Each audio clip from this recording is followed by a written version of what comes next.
रोम रोम भाइयों। आज का जो हमारा टॉपिक है वो है सॉफ्टवेयर डेवलपमेंट लाइफ साइकिल, या हम इसको SDLC भी कहते हैं। ठीक है, अब होता ये है कि देखें, आपके पास अगर कोई सॉफ्टवेयर बनवाने आता है कि जी मुझे ये सॉफ्टवेयर बना के दें, तो आप ऐसे नहीं होगा कि उसने आया है, उसने कहा जी मुझे ये सॉफ्टवेयर बना के दें, आपने जंप लगाई, चेयर पे बैठ के और फौरन से कोड करना स्टार्ट कर दिया। उसकी सर्टेन स्टेजेस हैं। ठीक है, कि वो बंदा आपके पास आएगा, पहले आप उससे डिस्कशन करेंगे, उससे उसके रिक्वायरमेंट्स पूछेंगे, फिर उन रिक्वायरमेंट्स में से फजूल बातों को एलिमिनेट कर देंगे, फिर उसके बाद उन रिक्वायरमेंट्स को राइट डाउन करेंगे, फिर एग्रीमेंट होगा, फिर उनका एनालिसिस होगा कि यार ये जो चीज़ बनवाना चाहता है वो इतने टाइम में, इतने बजट में बन भी पाएगी कि नहीं बन पाएगी। राइट, बहुत सारे प्रोसेसेस इन्वॉल्व हैं। ठीक है, और ये सारी चीज़ें होने के बाद फिर वो सेकंड स्टेज पे जाएगा। ठीक है, उसकी हम डिज़ाइनिंग करेंगे, फिर उसके बाद उसकी कोडिंग करेंगे, फिर उसके बाद उसकी टेस्टिंग करेंगे। ये पूरा एक प्रोसीजर है। मेरी बात समझ आई आपको? अच्छा, इनकी कुछ बेसिक स्टेजेस है जिसके नाम आपने पहले भी देखे होंगे। ठीक है, ओ लेवल्स में आपने पढ़ा होगा। ठीक है, तो वो स्टेजेस क्या क्या हैं? सबसे पहले आती है बच्चे आपके पास एनालिसिस की स्टेज। ठीक है, अच्छा, फिर एनालिसिस के बाद जो दूसरी स्टेज हमारे पास आती है वो आती है डिजाइन की स्टेज। ठीक है, फिर तीसरी स्टेज है कोडिंग की स्टेज। ठीक है, फिर उसके बाद आपके पास आती है टेस्टिंग की स्टेज। फिर उसके बाद आपके पास आती है बच्चे मेंटेनेंस की स्टेज। ठीक है, तो analysis, design, coding, testing, maintenance. Right, ये 5 स्टेजेस हैं जिनसे गुजर के कोई भी सॉफ्टवेयर बनता है। ठीक है, अच्छा, एनालिसिस स्टेज में क्या हो रहा होता है? एनालिसिस स्टेज के अंदर मैं यहाँ पे कुछ की पॉइंट्स लिखूंगा, डिटेल आगे जाके आप देख लीजिएगा। ठीक है, और पास पेपर्स करेंगे तो वो डिटेल और रिफाइन हो जाएगी आपकी। अबे जल्दी बोल, कल सुबह पनवेल निकलना है। एनालिसिस स्टेज में सबसे पहले तो हम प्रॉब्लम आइडेंटिफाई करते हैं कि भाई बनाना क्या है। ठीक है, सबसे पहली स्टेज में तो प्रॉब्लम आइडेंटिफिकेशन जो है वो आपकी फर्स्ट स्टेज में आता है। ठीक है, प्रॉब्लम आइडेंटिफिकेशन, ठीक हो गया। अच्छा, फिर उसके बाद दूसरी चीज आपके पास इसके अंदर होती है बच्चे रिक्वायरमेंट गैदरिंग। आप रिक्वायरमेंट्स को गैदर करते हैं कि पहले तो आइडेंटिफाई होगा कि बनाना क्या है। अब जो बनाना है उसे रिलेटेड रिक्वायरमेंट्स। राइट, उसने कहा यार मुझे एक वेबसाइट बना के दें या एक ऐप बना के दें, तो हम रिक्वायरमेंट्स पूछें भाई उस ऐप में या वेबसाइट में कितने पेजेस होंगे, क्या क्या फीचर्स आप डलवाना चाहते हैं, वो सारी चीजें, वो रिक्वायरमेंट्स होती हैं, वो हम लिख लेते हैं। फिर उसके बाद आपके पास दो चीजें और होती हैं। एक होता है आपके पास एब्स्ट्रैक्शन। ठीक है, ये एनालिसिस के अंदर ही होता है। और फिर दूसरा काम होता है बच्चे डीकंपोजिशन का। आते हैं एब्स्ट्रैक्शन पे। नाउ एब्स्ट्रैक्शन क्या होती है? एब्स्ट्रैक्शन ये होती है कि removing unimportant details so that we can only focus on important ones. ठीक है, तो अननेसेसरी डिटेल्स को हम क्या करते हैं बच्चे? रिमूव कर देते हैं। Removing unnecessary details. ठीक है, कोई अननेसेसरी डिटेल्स लिखी हैं, फजूल बातें, वो हम रिमूव कर देते हैं। और डीकंपोजिशन में क्या करते हैं हम? जो आपके पास एक बड़ा सिस्टम है उसको सब सिस्टम्स में डिवाइड कर देते हैं। ठीक है, और उन सब सिस्टम्स को फर्दर सब सिस्टम्स में डिवाइड करते हैं unless and until it can not be divided further. उसकी रीजन क्या है? देखिए, एक पूरा बड़ा सिस्टम है ना, एक पूरा बड़ा सॉफ्टवेयर है, मेरे पास 4 टीम्स हैं। तो अब ऐसे नहीं होगा कि एक पूरा सॉफ्टवेयर है बनाने के लिए वो मैं जो है ना एक बंदे को दे दूं, यार तुम बनाओ। उस एक बड़े सॉफ्टवेयर के 4 पार्ट्स करूंगा, वो हर पार्ट एक एक टीम को पकड़ा दूंगा। ठीक है, इसको डीकंपोजिशन कहते हैं। तो dividing system into subsystems. ठीक है जी, and subsystems into further subsystems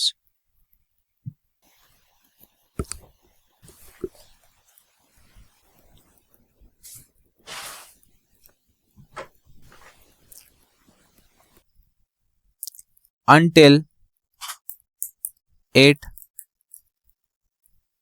can not be divided further. ठीक है जी।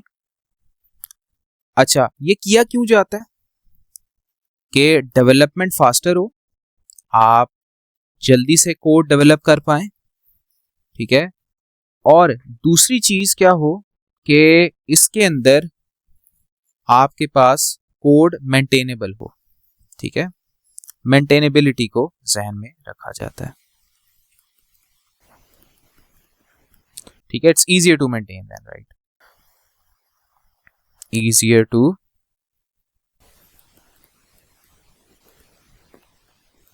maintain। ठीक है जी, क्लियर है यहां तक? कोई क्वेश्चन? और एनालिसिस स्टेज के एंड पे, ठीक है, आफ्टर एनालिसिस एक डॉक्यूमेंट हमारे पास आता है। ठीक है, मतलब ये इस रिक्वायरमेंट गैदरिंग से लिंक्ड है। ठीक है, आपके पास एक डॉक्यूमेंट बनता है बच्चे, उस डॉक्यूमेंट को हम क्या कहते हैं? Software requirement specification, SRS, software requirement specification. ठीक है, ये आपके पास एनालिसिस स्टेज के अंदर बनता है। ठीक है जी, इसमें कोई सवाल बच्चे? अच्छा, तो आगे जो नेक्स्ट स्टेज है आपके पास एनालिसिस के बाद, उस स्टेज को हम कहते हैं डिज़ाइन। ठीक है, अच्छा, जिस तरह एनालिसिस स्टेज के बाद हमारे पास एक डॉक्यूमेंट आता है बच्चे, उस डॉक्यूमेंट को हम कहते हैं SRS। इसी तरह डिज़ाइन की स्टेज के बाद भी हमारे पास एक डॉक्यूमेंट आता है, उस डॉक्यूमेंट को हम क्या कहते हैं? SDS। ठीक है, मैं दोबारा रिपीट करता हूँ। ठीक है, हमारे पास एनालिसिस के बाद जो दूसरी स्टेज आती है वो है डिज़ाइन की स्टेज। जिस तरह एनालिसिस की स्टेज में हमने देखा कि हमारे पास एक डॉक्यूमेंट आता है, उस डॉक्यूमेंट को हम कहते हैं सॉफ्टवेयर रिक्वायरमेंट स्पेसिफिकेशन यानी SRS डॉक्यूमेंट। इसी तरह डिज़ाइन स्टेज के अंदर भी हमारे पास एक डॉक्यूमेंट आता है जिसे हम कहते हैं SDS।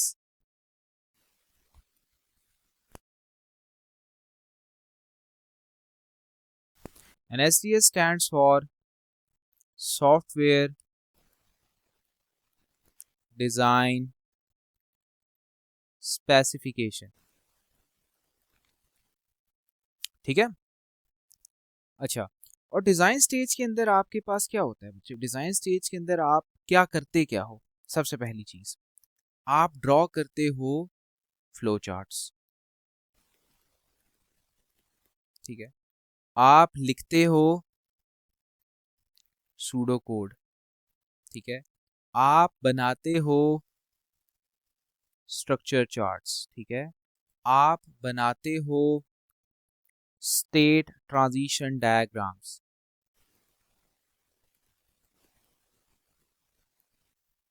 ठीक है, तो ये सारी की सारी चीजें हम डिजाइन फेज के अंदर कर रहे होते हैं। ठीक है, अच्छा, फिर उसके बाद आपके पास थर्ड स्टेज आती है। उस थर्ड स्टेज का क्या नाम है बच्चे? मोहसिन? कोडिंग। ठीक है, अच्छा, कोडिंग की स्टेज के अंदर आप क्या करते हो बच्चे? आप चूज करते हो appropriate high level programming language.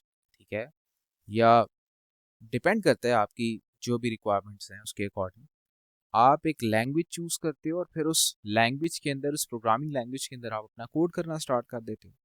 ठीक है, तो आप क्या करते हो? यू प्रोग्राम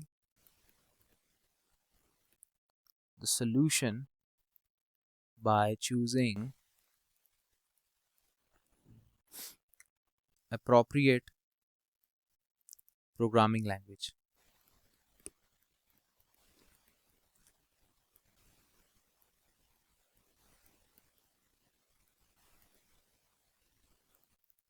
ठीक है, ये काम किस फेज में हो रहा होता है बच्चे?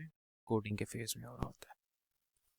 ठीक है, फिर उसके बाद कौन सा फेज आता है?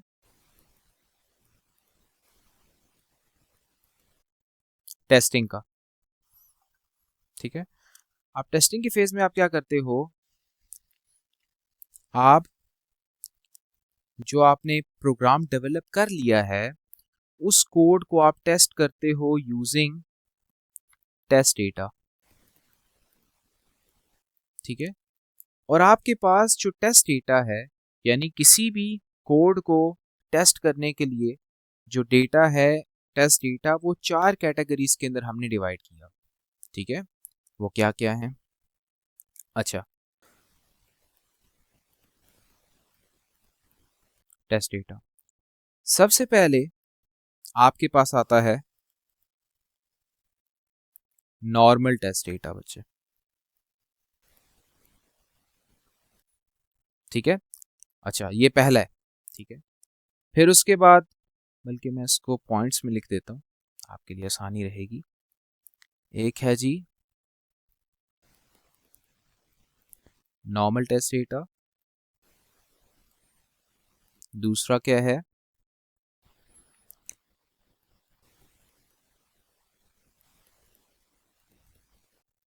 एक्सट्रीम टेस्ट डेटा, तीसरा है आपके पास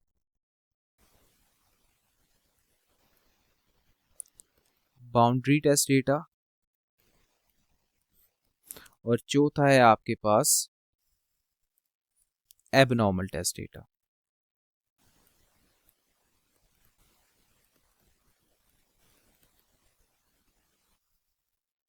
ठीक है, अच्छा पेपर में सवाल किस तरह से आता है? ठीक है, सपोज करें कि आपने एक एप्लीकेशन डेवलप की है। ठीक है, और उस एप्लीकेशन को यूज कर सकते हैं सिर्फ 10 से लेके 15 इयर्स तक के बच्चे। ठीक है, तो अब आपने इस एप्लीकेशन को टेस्ट करना है, तो आप जो एजेस एंटर करेंगे इसके अंदर, वो कुछ वैल्यू सही होंगी, कुछ गलत होंगी। मतलब आप इस कोड को टेस्ट करेंगे 5 इयर्स एज एंटर करके भी, आप 20 इयर्स भी एंटर करके देखेंगे, आप 15 इयर्स भी एंटर करके देखेंगे, आप 10 इयर्स भी, यानी कि सही गलत वैल्यूज का मिक्सचर होगा जो आप उसके अंदर एंटर करेंगे टू टेस्ट के यार वाकई में एक एप्लीकेशन सिर्फ 10 से 15 इयर्स तक के बच्चे ही लॉग इन कर पाते हैं इसके अंदर, या कोई और तो नहीं लॉग इन कर पाता। करेंगे कि नहीं करेंगे मोहसिन? ओके, तो बच्चे अगर आप इस एप्लीकेशन को टेस्ट करते हैं उन वैल्यू से जो कि रेंज के अंदर आती हैं, जैसे कि 11 है, 12 है, 13 है और 14 है, तो ये चारों की चारों वैल्यूज जो हैं वो नॉर्मल टेस्ट डेटा की कैटेगरी में फॉल करती हैं। ठीक है, और दूसरा, ये वैल्यूज मैंने चूज क्यों की हैं, ये पेपर में वो रीजन भी कभी कभार पूछता है कि आप रीजन स्पेसिफाई करें। ठीक है, तो मैंने ये चूज इसलिए की हैं कि the data is with in the range and it should be accepted. ठीक है, कि डेटा जो है वो विद इन द रेंज है और वो एक्सेप्ट हो जाना चाहिए। ठीक है,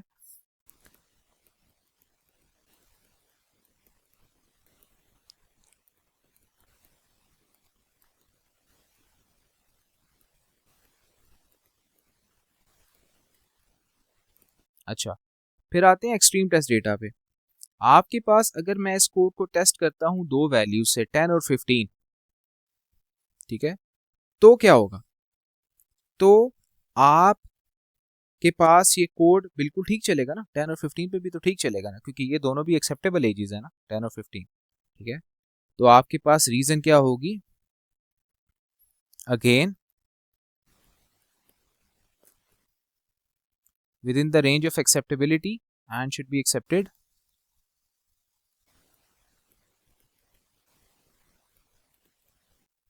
ओके, बाउंड्री टेस्ट डेटा में क्या लिखेंगे आप? देखें, आपके पास जो बाउंड्री टेस्ट डेटा है बच्चे, उसके अंदर आपके पास दो सेट्स होते हैं। आपके पास 10 और 15 भी बाउंड्री टेस्ट डेटा है, और 9 एंड 16 भी बाउंड्री टेस्ट डेटा है। यानी कि इसके दो सेट्स होते हैं, एक वो जो कि एक्सेप्ट हो जाए और एक वो जो कि रिजेक्ट हो जाए। ठीक है, तो दो डेटा सेट्स होते हैं इसके अंदर, बाउंड्री के अंदर। और एबनॉर्मल टेस्ट डेटा कौन सा होता है बच्चे? एबनॉर्मल टेस्ट डेटा वो होता है जैसे कि सपोज करें फॉर एग्जांपल आपने जो कि बाउंड्री से भी बाहर वैल्यूज आपने एंटर कर दी, फॉर एग्जांपल आपने एंटर कर दिया 17, आपने एंटर कर दिया है 20, ठीक है, एंड सो ऑन, कोई भी वैल्यू इस तरह की एंटर कर दी, वो एबनॉर्मल टेस्ट डेटा के अंदर फॉल करेगा। ठीक है, and the data is outside the range and should be rejected. Data is outside the range and should be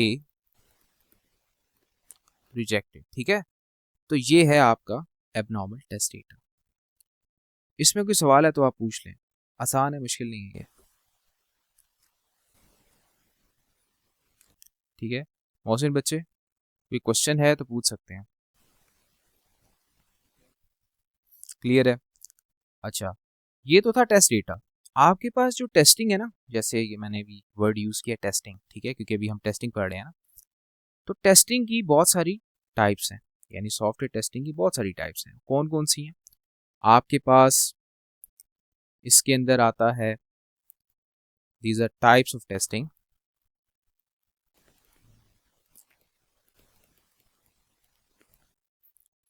सबसे पहली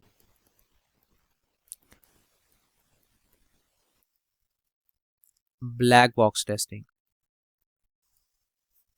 ठीक है, और दूसरी वाइट बॉक्स टेस्टिंग। ठीक है, मैं आपको डायग्राम से एक्सप्लेन करता हूँ। Let me get a diagram for you.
अच्छा जी बच्चे, ये आपको नजर आ रहा है?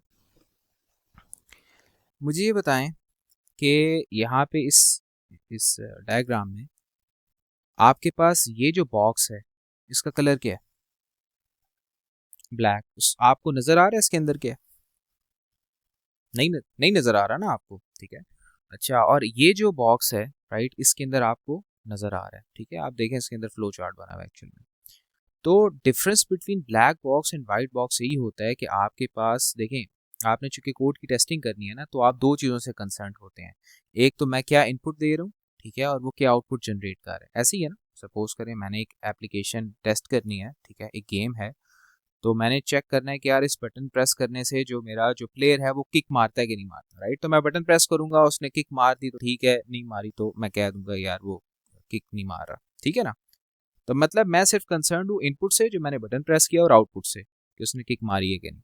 सही है, तो आप सिर्फ दो चीज़ों से कंसर्न होते हैं टेस्टिंग के अंदर। ब्लैक बॉक्स टेस्टिंग में ये होता है कि आपको नहीं पता होता कि अंदर प्रोसेस क्या हो रहा है, यानी कि जो आपने इनपुट दी है वो सिस्टम में जाके किस तरह से ऑपरेशन परफॉर्म हो रहा है, ठीक है, क्या हो रहा है इसके अंदर, क्या एफएल्स लगे, कुछ भी नहीं पता आपको कोड का।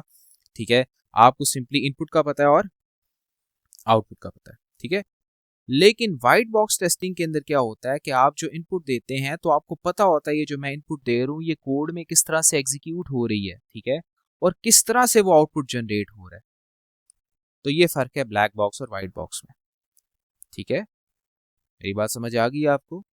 ब्लैक बॉक्स के अंदर क्या होता है कि आपको अंदर के कोड का नहीं पता, ठीक है, कि किस तरह से प्रोसेसिंग हो रही है, किस तरह से आउटपुट जनरेट हो रही है। व्हाइट बॉक्स में आपको पता होता है, ठीक है, कि आपके पास ये जो मैं इनपुट दे रहा हूँ ये अंदर किस तरह से प्रोसेसिंग हो रही है इस इनपुट की, और ये आउटपुट किस तरह से जनरेट कर रहा है। ठीक है, बेसिक फर्क समझ आ गया आपको? ठीक है, तो अब इसको डिफाइन कैसे करेंगे, ब्लैक बॉक्स को और वाइट बॉक्स को। Next page. तो आते हैं जी सबसे पहले ब्लैक बॉक्स टेस्टिंग। देखिए जी, ब्लैक बॉक्स टेस्टिंग के अंदर जो पहला पॉइंट है वो ये है कि you match the expected answers to the actual answers.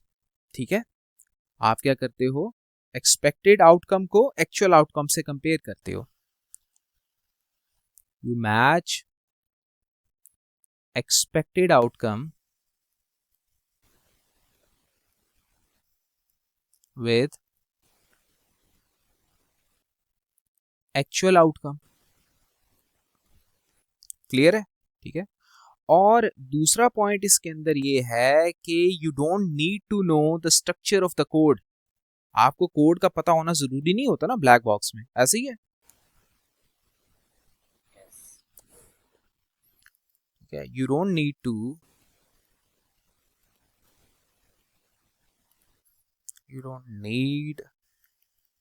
To know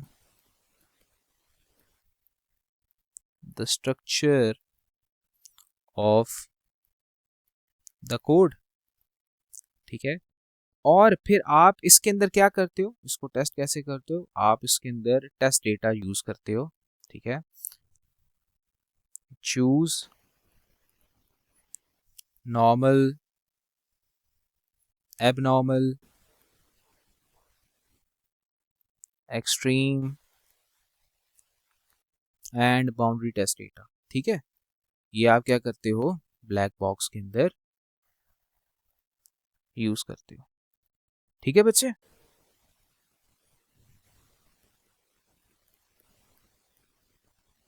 कोई सवाल यहां तक? ओके, फिर आते हैं वाइट बॉक्स टेस्टिंग पे। ठीक है, वाइट बॉक्स टेस्टिंग। अच्छा जी, व्हाइट बॉक्स टेस्टिंग के अंदर क्या होता है, व्हाइट बॉक्स टेस्टिंग के अंदर आपके पास, जैसे मैंने आपको क्या बताया था कि you have to know every possible logical path through the code. आपको सारे का सारा कोड पता होना चाहिए, ऐसे ही है। So you have to test every possible right, every possible logical path through the code। ठीक है, या फिर you should know structure of code। ठीक है ना, कि आपको कोड का स्ट्रक्चर पता होना चाहिए। ठीक है, और इसके लिए हम क्या करते हैं, a trace table is often used during white box testing. ठीक है,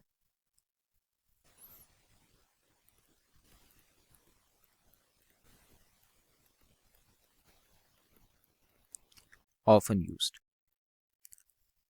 क्लियर? कोई सवाल बच्चे यहां तक? ओके जी, अच्छा आपके पास और भी टेस्टिंग है। ठीक है, वो है, एक है जी अल्फा टेस्टिंग और एक है पैरा टेस्टिंग। ठीक है जी, अल्फा टेस्टिंग वो टेस्टिंग होती है जो अल्फा मेल्स करते हैं। ठीक है, अल्फा लोग, राइट। और बीटा टेस्टिंग वो होती है जो बीटा मेल्स करते हैं। ओके, नो ये नहीं है टेस्टिंग, बिल्कुल नहीं है, ऐसा कुछ भी नहीं है। ठीक है, अल्फा टेस्टिंग क्या होती है बच्चे, देखो अल्फा टेस्टिंग वो होती है जो कि इन हाउस टेस्टिंग होती है। मतलब इन हाउस का मतलब आपको समझाता हूँ, इन हाउस टेस्टिंग, आपके पास जो सॉफ्टवेयर हाउसेस होते हैं, आपने नाम सुना होगा ना सॉफ्टवेयर हाउस का।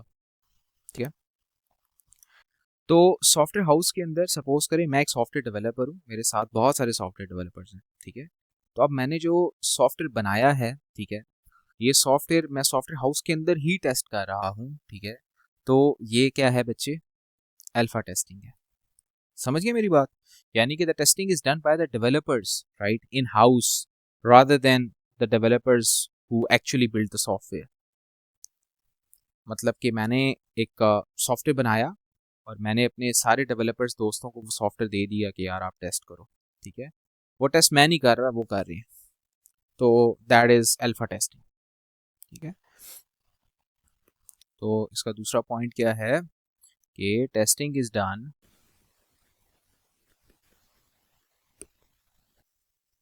Bye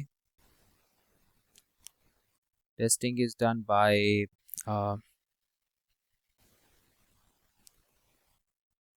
developers in-house other than the developers who actually build the software.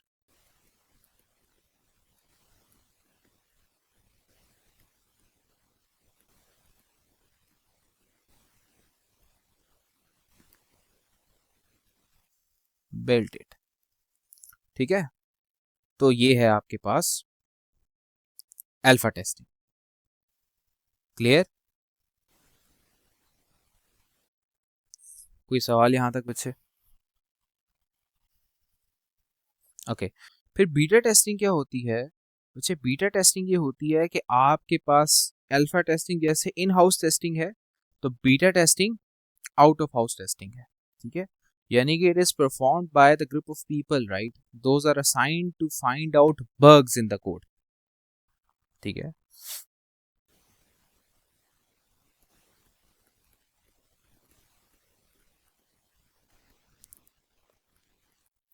आपके पास कोई भी एप्लीकेशन रिलीज होती है ना, तो उसका एक बीटा वर्जन जो है वो मार्केट में पहले आता है, ठीक है। बहुत कम लोग उसको डाउनलोड करते हैं, उसमें फीचर्स बहुत ज़्यादा होते हैं लेकिन बग्स भी होते हैं, ठीक है। तो आप फीचर्स तो इंजॉय करते हैं, साथ साथ जो बग्स हैं वो भी आप रिपोर्ट करते रहते हैं ताकि नेक्स्ट जो स्टेबल रिलीज हो उसमें वो बग्स ना हो। तो आप बीटा वर्जन के बारे में जाके पढ़ सकते हैं, ठीक है। तो बीटा टेस्टिंग बेसिकली उस चीज़ से लिंक्ड है, ठीक है। परफॉर्म्ड बाय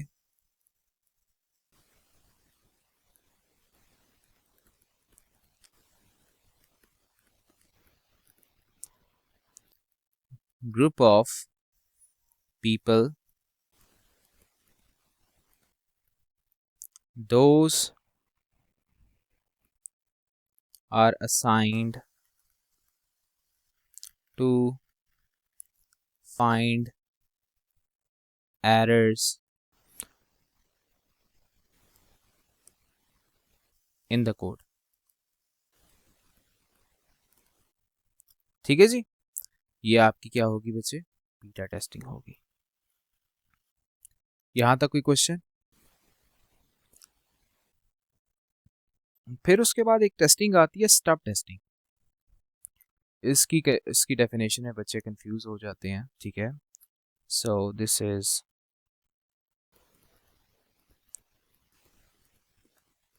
स्टब टेस्टिंग, ठीक है जी। अच्छा, अब स्टब टेस्टिंग क्या है? देखें, आपके पास होता ये है कि सपोज करें कि मैंने 4 वेब पेजेस बनाने हैं, ठीक है। अभी एक मैंने वेबसाइट लॉन्च की है, मैंने 4 वेब पेजेस बनाने हैं। तो आपने देखा होगा ना कि बहुत सारी वेबसाइट्स या बहुत सारी ऐप्स जो होती हैं उसके अंदर जो न्यू फीचर्स होते हैं, आप उसके बटन पे क्लिक करते हैं, एक स्क्रीन विजिबल होती है, उस पर लिखा आता है कमिंग सून, यानी ये फीचर अभी आने वाला है, ये वेब पेज अभी डेवलप हो रहा है, अभी डिस्प्ले हो जाएगा विद इन अ डे और 2 और मे बी अ मंथ और 2 मंथ्स। आपने देखा होगा ये, ठीक है, कभी देखा होगा किसी भी ऐप में, ठीक है, कि फीचर कमिंग सून, कि ये वाला फीचर जो है फ्यूचर में आएगा, ठीक है। आप क्लिक करते हैं तो, ठीक है। तो ये जो आपने क्लिक किया और वो पेज ओपन हुआ, ठीक है, यानी कि सपोज करें एक वेब पेज ओपन किया मैंने, उसके ऊपर 4 पेजेस थे, पहला पेज वर्किंग है, बाकी 3 अभी डेवलप हो रहे हैं। तो मैं जो ही दूसरे पेज पे क्लिक करूंगा ओपन करने के लिए, तो एक पेज ओपन होगा लेकिन लिखा आएगा कि डेवलपमेंट अंडर प्रोसेस या पेज कमिंग सून, ठीक है। तो ये जो मैंने क्लिक किया और वो एक डमी पेज आपके सामने नजर आ गया है, ठीक है, इसे हम कहते हैं बच्चे स्टब टेस्टिंग। ठीक है, अ सिंपल और dummy module written to stimulate the model, right, कि आप एक डमी मॉड्यूल लिखते हैं ताकि मॉडल को स्टिमुलेट कर सके, भाई दिखा सके हाँ भाई ये क्लिक के ऊपर पेज शो कर रहा है, कौन सा डमी पेज, एक्चुअल पेज भी शो कर देगा बाद में। ठीक है,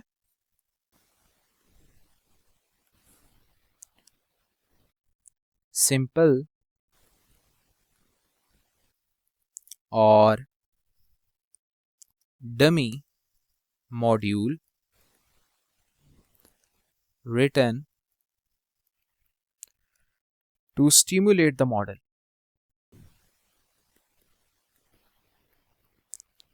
मॉडल को स्टिमुलेट करने के लिए जो यूज किया जाता है। ठीक है, ओके, उसके बाद आगे बढ़ते हैं।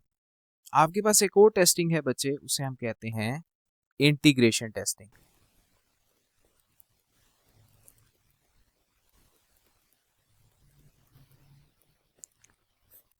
अच्छा जी, इंटीग्रेशन टेस्टिंग क्या होती है? इंटीग्रेशन टेस्टिंग ये होती है कि आपके पास डिफरेंट जो मॉड्यूल्स आपने लिखे थे ना, 2 3 4 5, उन सबको मिला के कि क्या वो कलेक्टिवली सही काम कर रहे हैं कि नहीं कर रहे हैं। यानी कि सपोज करें एक एप्लीकेशन है, उसके अंदर 4 या 5 या 6 मॉड्यूल्स हैं, वो इकट्ठे अगर मैं चलाऊं तो क्या वो सही काम करेंगे या नहीं करेंगे, ये है इंटीग्रेशन टेस्टिंग। ठीक है, यानी कि इन इंटीग्रेशन टेस्टिंग, ठीक है, हम क्या करते हैं, we test separately written modules, separately written modules to check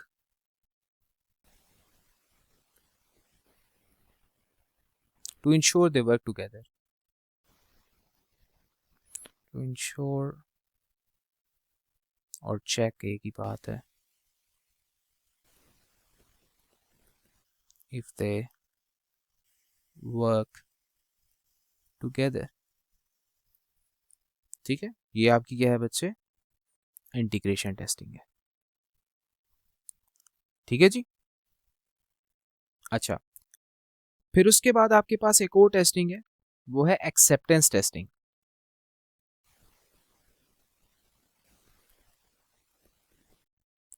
acceptance testing, ठीक है, अब एक्सेप्टेंस टेस्टिंग के अंदर क्या होता है, अच्छा, एक्सेप्टेंस टेस्टिंग को हम कहते हैं बच्चे एंड यूजर टेस्टिंग भी कहते हैं हम इसको। It is an and user testing. ठीक है, इसके अंदर होता क्या है, it is used for the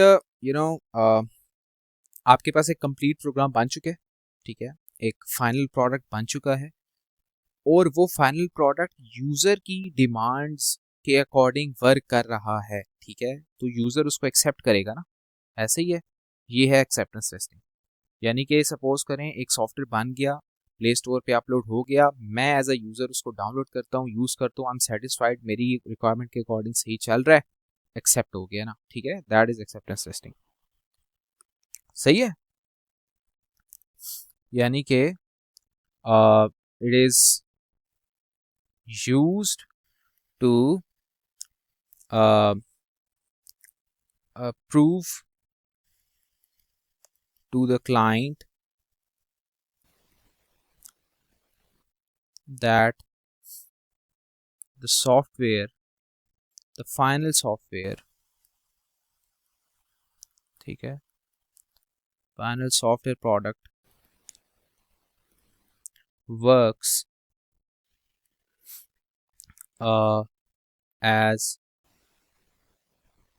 as per user requirement।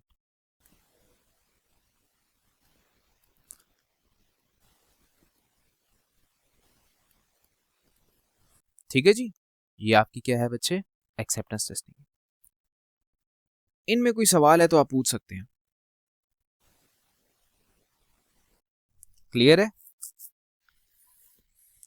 Okay, फिर उसके बाद आपके पास आती है बच्चे मेंटेनेंस, राइट। टेस्टिंग के बाद कौन सी स्टेज थी, मेंटेनेंस, ठीक है।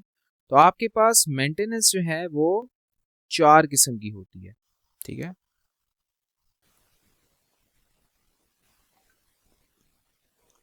मेंटेनेंस,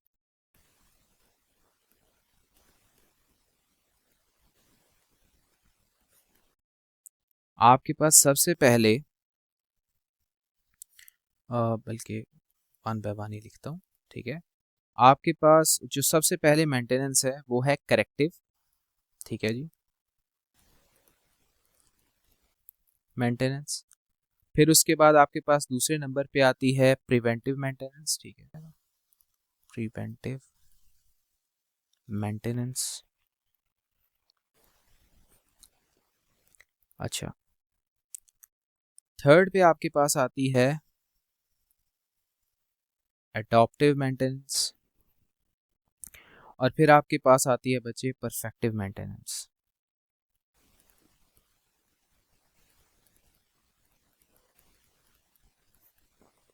अच्छा जी, इन चारों के बारे में मैं वन बाय वन आपको बता देता हूँ, ठीक है। देखें, करेक्टिव मेंटेनेंस के अंदर ये होता है कि आप कि ये मेंटेनेंस कब होती है, राइट। करेक्टिव मेंटेनेंस कब की जाती है, to find the errors, right. मतलब जो ही एरर आता है उसके बाद जो मेंटेनेंस की जाती है वो करेक्टिव है, यानी वो जो एरर आया उसको करेक्ट कर रहे होते हैं ना, ठीक है। तो एरर आने के बाद जो मेंटेनेंस की जाती है बच्चे, वो कौन सी मेंटेनेंस है आपकी, करेक्टिव मेंटेनेंस है, ठीक है। अच्छा, फिर आपके पास दूसरी है प्रिवेंटिव मेंटेनेंस, ठीक है। प्रिवेंटिव मेंटेनेंस उस मेंटेनेंस को कहा जाता है कि आप कुछ ऐसी एक्टिविटीज परफॉर्म करें कि आपके पास एरर प्रिवेंट हो जाए, फ्यूचर में एरर ही ना आए कोड में, ठीक है। तो इसको कहते हैं प्रिवेंटिव मेंटेनेंस, यानी कि कोड करते हुए ही कुछ इस तरह की चीजें की जाएं कि यार फ्यूचर में आपके पास एरर आने के चांसेस कम हो या ना ही आए, ठीक है। प्रिवेंट कर दी ना, प्रिवेंटिव मेजर। अच्छा, फिर उसके बाद आपके पास आता है अडॉप्टिव मेंटेनेंस, ठीक है ना। अडॉप्टिव मेंटेनेंस के अंदर ये होता है कि आपके पास जो ही कोई स्पेसिफिकेशन चेंजेस हो ना, यानी कि कोड के जो स्पेसिफिकेशन पॉइंट्स हैं कि यार कोड में ये चीज़ होनी चाहिए, ठीक है। तो स्पेसिफिकेशन चेंज के अकॉर्डिंग, ठीक है, आप कोड को चेंज करते हो, ठीक है, तो वो है आपकी अडॉप्टिव मेंटेनेंस, ठीक है। अच्छा, फिर उसके बाद आती है परफेक्टिव मेंटेनेंस। परफेक्टिव मेंटेनेंस ये होता है कि आपके पास इसमें फंक्शनल इन्हांसमेंट आती है, कि यानी कि सपोज करें कि आपके पास फीचर्स हैं, उन फीचर्स को आप क्या करते हो, ज़्यादा इन्हांस करते हो, उसमें मोर फीचर्स इंक्लूड कर सकते हो आप, ठीक है। यानी कोड को परफेक्ट बना रहे हो आप, ऐप को अपनी परफेक्ट बना रहे हो, ठीक है। क्लियर है बच्चे, मैं वन बाय वन अभी इसके आप सामने लिख देता हूँ चीज़ों को, ठीक है। सबसे पहले आते हैं करेक्टिव पे। तो करेक्टिव मेंटेनेंस अकर्स व्हेन, कब कब अकर होती है बताया था अभी,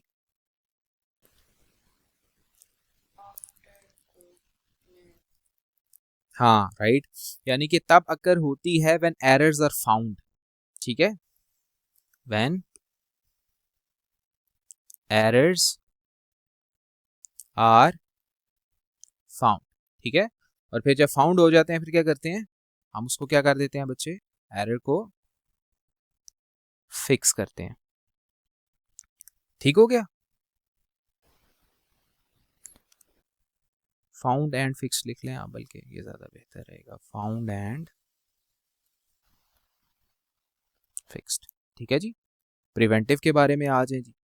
अच्छा, प्रिवेंटिव क्या है, देखें प्रिवेंटिव में ये होता है कि preventive maintenance involves performing activities to prevent occurrence of error, यानी कि परफॉर्मिंग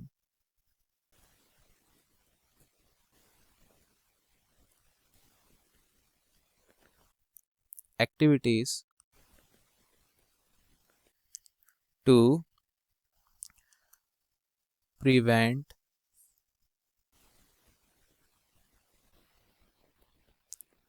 अकरेंस ऑफ एरर, ठीक है जी, क्लियर है। अच्छा, फिर उसके बाद आते हैं अडॉप्टिव मेंटेनेंस पे। अडॉप्टिव मेंटेनेंस क्या होती है, adaptive maintenance is occurs in response to specification changes, ठीक है।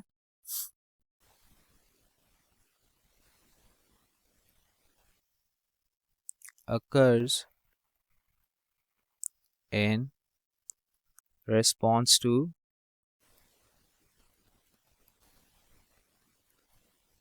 specification changes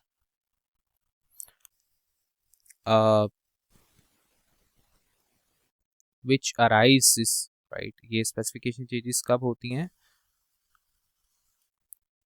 which arises from, so, थोड़ा सा बेहतर करके लिखता हूँ, which arises from changes in business rules or environment.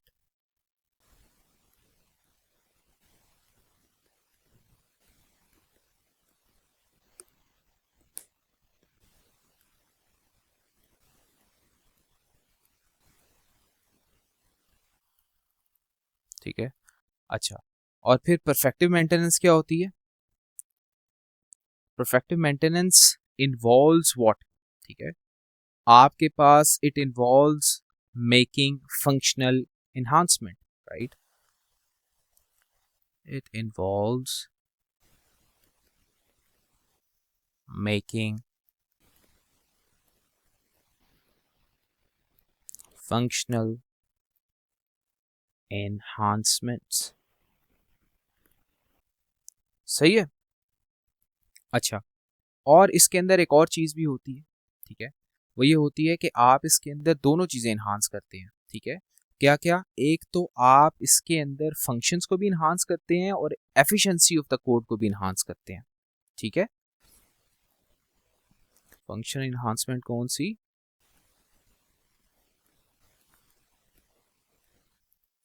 एक तो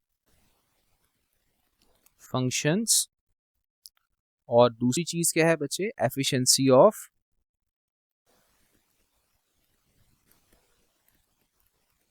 कोड, ठीक है,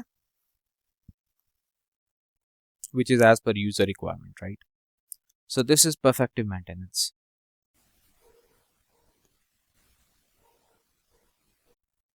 कोई सवाल यहां तक बच्चे? क्लियर है? So yeah बच्चे, right, that's it for the today's session, ठीक है, कोई सवाल है आपका तो आप पूछ सकते हैं, बल्कि रुकें रुकें वेट, आपके पास ना 3 चीजें होती हैं, कल की क्लास में करेंगे, ज्यादा हो जाएगा, ठीक है, यहां तक कोई सवाल है तो पूछ लीजिए।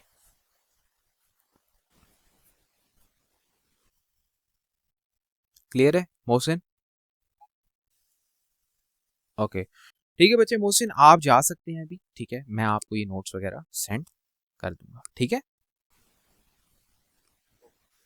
ओके, अल्लाह हाफिज। तो बच्चे फिर मिलते हैं ड्रैगन बॉल से के नेक्स्ट एपिसोड में, तब तक के लिए अपना ख्याल रखिएगा, अल्लाह हाफिज।